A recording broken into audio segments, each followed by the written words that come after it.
आज आपका मैथ्स का पेपर था और आप मैथ्स का पेपर दे करके आए हो। मैं थोड़ा सा एनालिसिस करने में, पेपर के बारे में बात करने में थोड़ा टाइम लगा दिया मैंने, क्योंकि मैंने पेपर मंगवाया और ये हाथ में मेरे जो है पेपर है क्लास 10th का। और 2 सेट है मेरे पास, 1 और 3। 2 मेरे फोन में था, पीडीएफ मैंने मंगवाया था बच्चों से।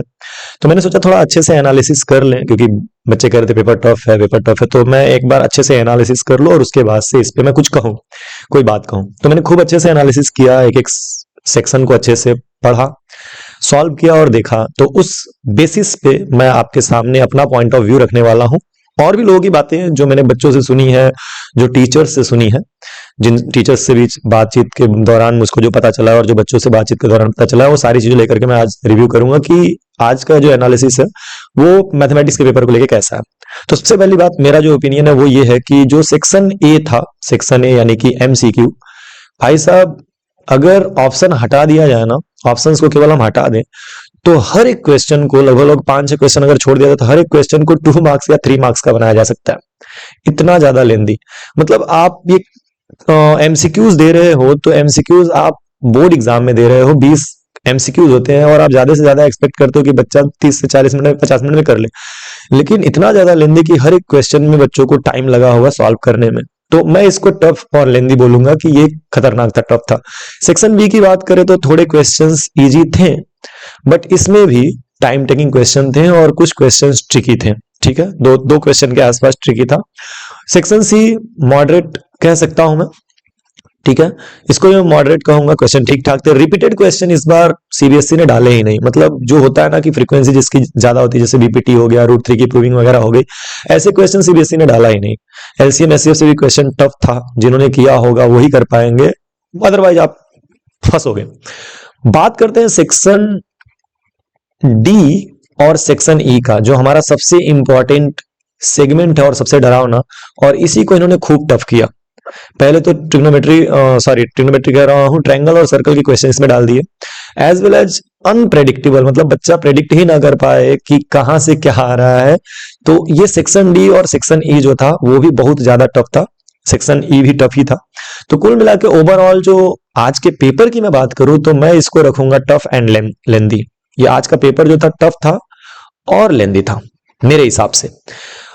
रिव्यू मैं इसलिए कर रहा हूं, एनालिसिस में इसलिए कर रहा हूं और किस बेसिस पे कर रहा हूं कि ये तो मेरा अपना है। मैंने देखा बच्चे जो आरडी शर्मा सॉल्व कर चुके हैं कई बार आरडी शर्मा सॉल्व कर चुके हैं, 2-3 बार दोहरा तेरा के आरडी शर्मा सॉल्व कर चुके हैं और उसके साथ साथ 20 से 30 सैंपल पेपर लगा चुके हैं। जो बच्चे normally previous year question paper को 2 से 2.5 घंटे में कर लेते थे, ऐसे बच्चों से मेरी बात हुई, शानदार बच्चों से बात हुई, उनको पूरे के पूरे 3 घंटे लग गए थे और उसमें भी वो सेटिस्फाई नहीं थे।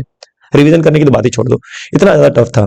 तो कुल मिलाकर के उस बच्चों के पॉइंट ऑफ व्यू से भी देखे तो पेपर तो टफ था। और मैं 1-2 स्कूल की बात नहीं कर रहा हूं, कम से कम ऐसे 5-6 स्कूलों के बच्चों और टीचर से मैंने बात किया तो मुझे पता चला कि हर जगह यही हाल है। ऐसा नहीं है कि किसी पर्टिकुलर स्कूल या किसी पर्टिकुलर जगह की बात है, हर जगह यही हाल है। टीचर्स का भी पॉइंट ऑफ व्यू यही है और बच्चों का भी। सीबीएसई ने इस बार पता नहीं क्यों पहले तो मैथ का पेपर रख दिया, फर्स्ट पेपर ही मैथ्स का रख दिया, और ऊपर से इतना ज्यादा टफ कि जैसे बच्चों से बदला लेना था कि चलो हम बदला लेते हैं।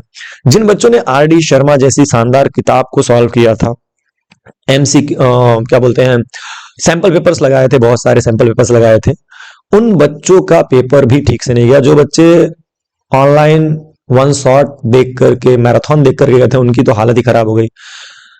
वो बच्चे कह रहे कि कुछ आया ही नहीं उस वीडियो से, उस सारी चीजों से कुछ आया ही नहीं। तो हालत बहुत ज्यादा खराब थी। लेकिन फिर भी जिन बच्चों ने मेहनत किया वो जरूर कुछ अच्छा किया। अब सीबीएसई ने ऐसा क्यों किया, इतना टफ पेपर क्यों बनाया, आई डोंट नो, हो सकता है कुछ रीजन रहे हो। लेकिन बच्चों जो भी हो चुका, आपने अपनी लड़ाई लड़ी और आपने अपना बेस्ट दिया है। उम्मीद करते हैं कि सीबीएसई मार्किंग सिस्टम को थोड़ा सा लूज करेगी, थोड़ा सा रियायत देगी कि हाँ बच्चों को नंबर दिया जाए। तो देखते हैं क्या होता है। By the way next paper आपका जो है शायद 21 तारीख को है, इंग्लिश का पेपर है, और उसके बाद के भी पेपर। तो प्लीज अब इस चीज को छोड़िए, पेपर सबके लिए टफ था, आप बहुत बेस्ट थे, आपने बहुत मेहनत की, पेपर सबके लिए टफ था और सबका खराब गया है, सबका लगभग वैसे ही गया है। तो बहुत परेशान होने की जरूरत नहीं है। ऐसा होता है कभी कभी, ये जो संस्थाएं होती हैं, कभी कभी आईआईटी, कभी कभी नीट और कभी कभी सीबीएसई, ये बच्चों के हलक से जान निकाल लेती है।